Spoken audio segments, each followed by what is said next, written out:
Kun raadiyoo sagalee Ameerikaati.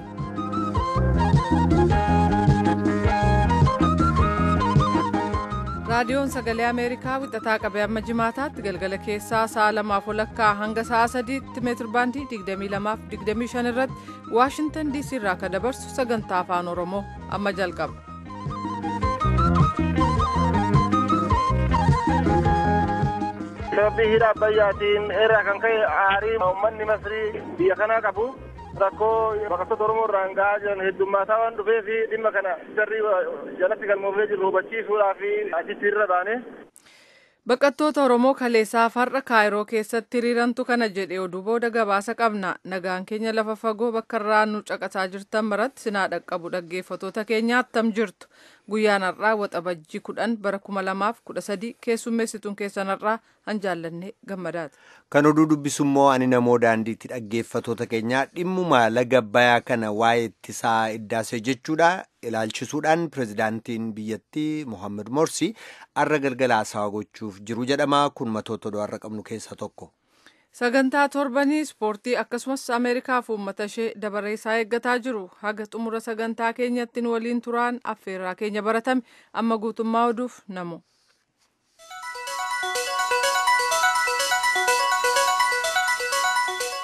Maddeen oduu Masrii pirezidaantiin biyyattii Mohaammed Morsi galgala kana gumii biyyaa hatattamaan waamame irratti dhiibbaa ittisni laga Abbayyaa guddichi iddaasee jedhamu biyya isaanii irratti qabaata jedhan ilaalchisee akka haasawaa gochuuf jiran dubbatamee jira. Dhaaba sochii bilisummaaf haqaa jedhamuu fi paartii Mr. Morsi Muslim Brotherhood jedhamuuf tumsuun kan waamame gumiin hatattamaa kun har'aa dhimmuma iddaasee kanarratti fuuleffata jedhamee jira. Kana dura immoo har'uma ministeerri Randeebiyaa muummichi ministeeraa Masrii piroojeektiin ijaarsa ittisa Abbayyaa sun gochaa diddaa Itiyoophiyaan geggeessitu jedhanii turan. Kan kaleessa dhimma kana ilaalchisuudhaan dubbatan ministeerri dhimma alaa Masrii Mohaammed Kamiil Amir yoo lagi Abbayyaa yookaan Naayil hin jiraanne Masriinis hin jiraattu jedhanii turan. قامت دولة إثيوبيا بخطوة أحادية حيث كان الإعلان عن سد النهضة في إبريل 2011. Mootummaan Itiyoophiyaa walumaa gala waa'ee ijaarsa kuufama bishaanii kana baatii eblaa bara 2011 labsite. Kunis warraaqsa Masrii amajjii 25 eega kabajame booda utuu raafamni siyaasaa kan Masrii keessaa tasgabbiin argatin ture. Maqaan moggaafama isaas yeroo baay'ee jijjiirama. Eega ture booda immoo isa ammaa kana argate. Ijaarsa kana eenyuyyuu wajjin utuu hin ta'in tun mari'atiin Masriif Sudaan irratti sodaa guddaa uuman. Yeroo kun ta'u Masriin hooggana Itiyoophiyaa wajjin dubbattee turte. Yeroo sana bishaan Masrii fi Sudaan argachuu qaban irratti jijjiiraman qabu. Kanaaf ijaarsi kun biyyoota lameen irratti hamaa fidu tokkoyyuu hin qabu jedhanii turan jedhan. Maddooduu mootummaa Miinaa jedhamuuf ibsa kennaniin biyyi isaanii biyya gammoojjii bishaan Abbayyaa malee jiraachuu hin dandeenye ta'uu eeruudhaan Masriin bishaan Abbayyaa yookaan Naayil keessaa coba tokkollee dhabuu hin feetu jedhanii jiran Mr. Amir. Garuu bishaan Abbayyaa sana oolfachuudhaaf tarkaanfii biyyi isaanii fudhachuuf deemtu homaan dubbanne. Ogeeyyiin bishaanii hedduun akka jedhanitti yeroo Itiyoophiyaan ittisa laga Abbayyaa guutaa jirtu kanatti immoo kanneen sanaa gadi jiran biyyoonni 100 keessaa harka 20 yaa Abbayyaarraa akka dhaban dubbataa jiru. Gama biraatiin immoo baqattoonni Oromoo Kaayiroo keessa jiraatan dhimmuma kana haala walqabateen hiriira bahanii jiru. Oduudhaa booda bal'inaan itti deebina akkuma jaallanneen duraan dubbattetti. Kuufama bishaanii Itiyoophiyaan laga Abbayyaa irratti ijaaraa jirtu dhiibbaanni Masrii irratti qabaatu pirezidaanti Morsi Mohaammed walgahii hatattamaa waamame irratti har'a ibsuuf jiru. Aangawoonni Itiyoophiyaa immoo hojiin ijaarsaa gaggeeffamaa jiru kun kan mariin irratti gaggeeffamu miti jedhu. Gama kaaniin falmii haalli kun kaasise jechuudhaan miidhaan nurra ga'eera ka jedhan baqattoonni Oromoo Masrii keessa jiran dilbata kaleessaa fi har'a waajjira baqattootaa Kaayiroo keessa jiru fuulduratti hiriiraa jiru. Koree baqattootaaf dura taa'aa akka ta'an obbo Jeelan Qaasim haasofsiiseera akkas jedhu. Rakkinni qopheessaniifis miidhaa adda addaatu hawaasa Masrii irraa baqattoota Oromoo irra gahaa jira. Maaliif? Sabbi hidha Abbayyaatiin irraa kan ka'e aarii uummanni Masrii biyya kanaa qabu rakkoo baqattoota Oromoo irraan gahaa jiran heddummaataa waan dhufeef dhimma kana sirrii jalatti galmoofnee jirru hubachiisuudhaaf achitti irra baane. Rakkinni kun kan dhalate eega oduudheen gaddaa asimoo duruma. Eegi gaafa labsi adeemsa laga Abbayyaa jijjiirurraa eegalirraa kaasee haalli kun cimee argame jechuudha. Bakka adda addaatti nama reebuu, mana keessaa nama baasuu, mana yaalaa yoo dhaqan ati nama eessaa ta'e jedhanii gaafatan, Itoophiyaa yoo jedhanii yaala namaa kennuu diduu, mana poolisaa himatan, himannaa namarraa fuudhuu diduutu mul'ata. Dhimma kana qaama ilaalutti iyyannaa waajjirri sirrii jalatti galmoofnee jirra. Akka isaan furmaata nuu kennan, akka isaan rakkoo kana nu hubatanii furmaata qaama mootummaa Masrii wajjin, warra mootummaa Masrii wajjin furmaata akka nu barbaadan gaafachuudhaaf achitti irra baane jechuudha. Kaleessas achi oollee achi bulan jechuudha. Uummanni har'as achi oolee achi buluuf deema. Namni achi taa'ee sagalee dhageessaa jira jechuudha. Deebiin argattan maa inni ree? Deebiin hanga ammaatti UNHCR irraa hubanne arganne. UNHCR'n warra aangawoota mootummaa hin hubachiifna akka isaan eegumsa isiniif goonu hin goonaa jechuu deebii nuu kennanii. Haa ta'u garuu kun quubsaa miti. Rakkinni nu himataa jiru rakkinna hawaasa gadaanuuti. Hawaasa waliin jiraannu kan naannoo keenyatti waliin jiru kan gabaa irraa bitannu kan karratti nu lakkisu jara kana waan ta'eef UNHCR'n mootummaaf ibsu homaa bu'aa nuuf hin qabu jechuudhaan uummanni guyyaa kaleessa irraa kaasee hanga ammaatti as jira jechuudha. Barbaadu hundarraa batanii jiru. Yoo danda'ame hamma bakka itti nageenyi keenya eegamutti akka nu geessan jechuu gaafii ba'an jechuudha uummanni. Silayyuu mooraa keessan jirtan jechuudha. Mooraa keessan jirru magaalaa keessa qubannee jirru biyya kana mooraan hin jiru. Lakkoofsaan meeqa taatu baqattoonni Oromoo achi jirtan? Akka tilmaamaatti yoo lafa kaa'e 1,000 ol ta'a jechuudha. Har'a ibsa isaan baasan UNHCR'n baay'inni lakkoofsa Itoophiyaa UNHCR'tti galmaa'ee jiru 2,608 jechuudha.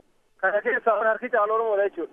Egaa gidduu kanaati miidhaa ijoon baqattootarra ga'e qabatamaa qabdu.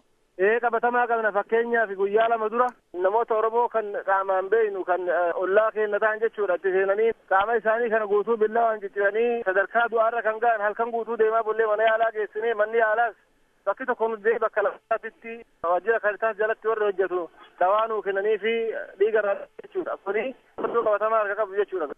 Isaan mana Masrii irraa kireeffatanii taa'u. Dargaggoonni Masrii kan ollaa sama jiran Itoophiyaa ta'uu isaanii waan beekaniif barbaachisanitti seenanii kaan qaruuraa seftiitiin kaan immoo billawaan hedduu miidhanii dubartii ulfaa keessa jira. Miidhamte jechuudha. Mana yaalaa immoo geessinu. Mana yaalaa bakka tokko dadhabnee bakka biraa geessinu jechuudha. Amma haalli isaanii maalirra jira? Dhimma kana qaama UN'is hubachiifnee UNHCR'n looyarii yookiin qaama seeraa warra biyyaa kan isa wajjin hojjetu qaba. Jalatti dabarseeti dhimma kana hordofu jedhan namni itti himatan poolisiin itti himatan abbaan seeraa itti himatan hundi warra biyyaa waan ta'eef rakkina nama kennaa namarraa hin fuudhan hin dhageeffatan. Gara biraa namni miidhame jira? Jira fakkeenyaaf hojjetaa UNHCR kan ta'e interpreetarii afaan Oromooti guyyaa 2 dura rakkoo irra ga'e nu keessa jira mee ammayyuu isinii kennan dubbistu. Itti naa kenna. Tole gaarii. Hello. Akkam ooltan? Akkam ooltan fayyaa keessanii? Nagaa. Maqaan koo Abdurrazaaqiin jedhama. Waajjira UN Kaayiroo keessatti gaheen koo afaan hiikuudhaan namootuma Oromootii fi Itoophiyaa guutuudhaaf afaan isaa. Guyyaa kamisaa galgala nama dhukkubsataa wayitu ollaa koo ture. Nama dhukkubsataa sana gaafadheen gara manaa deebi'aa jira. Akka tasaa ta'e namoota ijoolleen Oromoota namni 2 akka na wajjin jiru hiriyaan kooti. Otuma deebnu namootni 2 akkanni namoota naannoo sanatti yeroo baay'ee ijaan arguudha. Namoota Masrii ta'anii afaan biyya kanaatiin lammiin keessa lammii isaati yeroo jedhanii namoota sana keessaa namni tokko nu gaafatan dhoksuudhaaf yaallee nuti Somaaleedha jennee nuti maaliif iddoo kana yoo nuti Itoophiyaa jenne namoota baay'ee xiyyeeffatanii rakkoo irra geessisaa jiran waan ta'eef ammaaf kijibdaati sin beekaa Somaaleedhaa miti Itoophiyaadhaa ati ollaa koo kireeffattee teessaa jedhanii dhumarratti mee waraqaa eenyummaa keessanii baasaa jedhanii yeroo kana jedhan kan keenya immoo Itoophiyaa jedha. Cumaan na rukutuutti seenan jechaadha. Yoo xinnate namoonni kun nama 10-15 ta'u wal waamanii inni warra bishaan keenya muree waan ta'eef namicha sana rukutuu qabna. Warra bishaan keenya muraa jiru isin warra lafa muraa jiru ajjeesuu qabna rukutuu qabna waan jedhu irratti duulanii bakka 3 immoo akkana rukutamee mana poolisiitti geeffamee poolisoonni achi keessa jiran tajaajila naaf kennuu didan. Poolisiidhaan riippoortuma nu barreesse jechuun turre jechaadha. Mana yaalaa dhattaniittu? Kanaan booda isaanumti baay'ee miidhameen ture mataa kootirraa baay'ee dhiiga narra jira baay'ee mataan koo dhiigee ture qaama kootirras madaa fi kanatu narra jira. Isaanuma keessaa poolisiin tokko mana yaalaatti fuudhee naan deeme jecha. Kaardii galiinsaa yookaan kaardii jalqaba ittiin seensaa birrii 20 murata.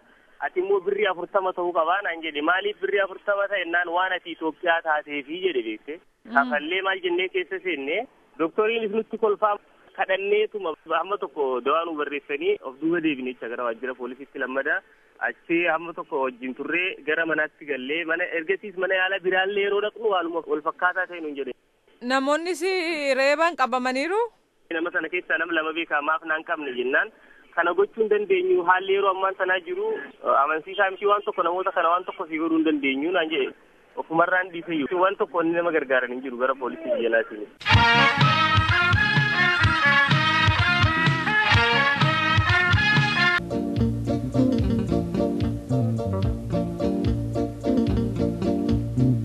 Ke'eetenya balloo barzaafi qaqalloo haala shankoora gannaa amma eessa argannaa waati yoo mar'attu faradoo himimsitu kormaa goobee baroodu horii waaree dheedu yaa jiru biyya ormaa mukaa citaannaa mormaa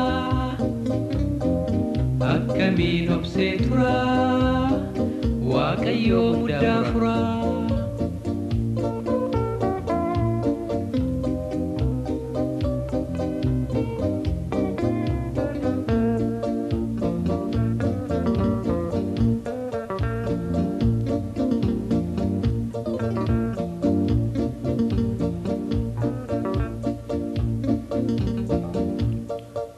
Hunda dhiisee bahee halkan guyyaa dahee kunoo baqattuu tahee duuba eenyuun naanahee fiigaan jiraadhaa waan boruu arraan nyaadhaa dhukkubsadhee dulloomu eenna baasa hiyyoomu yaa jiru biyya ormaa mukaa citaannaa mormaa akkamiin obsee turaa waaqayyoo muddaa furaa.